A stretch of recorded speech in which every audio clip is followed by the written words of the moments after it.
네, 오늘은 새누리당 김무성 대표와 새정치민주연합 문희상 비상대책위원장이 잇따라 국회 교섭단체 대표연설에 나섭니다.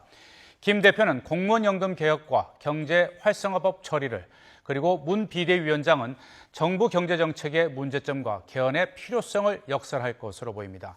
김호준 기자입니다.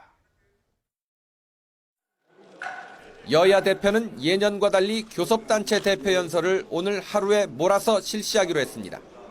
김무성 대표가 먼저 나서고 곧바로 문희상 위원장이 나오게 됩니다.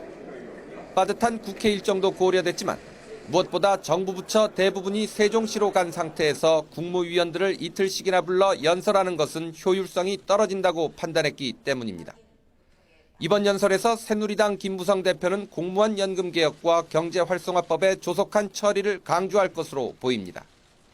특히 공무원 연금 개혁은 김무성 대표 이름으로 대표 발의하면서 의욕을 보이고 있는 사안입니다. 이 법 통과로 다음 선거에서 우리 새누리당이 손해를 보더라도 미래 세대의 행복을 위해서 우리가 그 십자가를 져야 한다고 저는 생각을 합니다.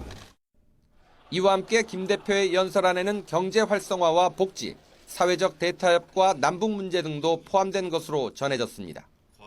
새정치연합 문희상 비대위원장은 개헌 논의를 앞세울 것으로 전망됩니다.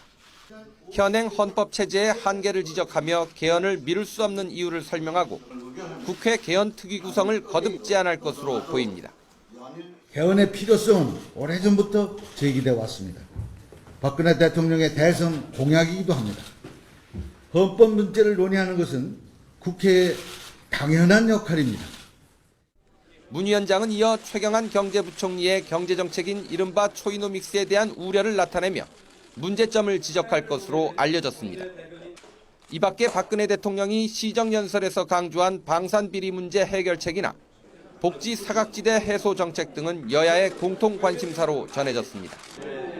새해 예산안과 공무원연금 개혁안 등 여야가 첨예하게 맞설 쟁점 협상을 앞두고 실시되는 대표 연설을 통해 양당의 협상 우선순위와 전략을 엿볼 수 있을 것으로 보입니다.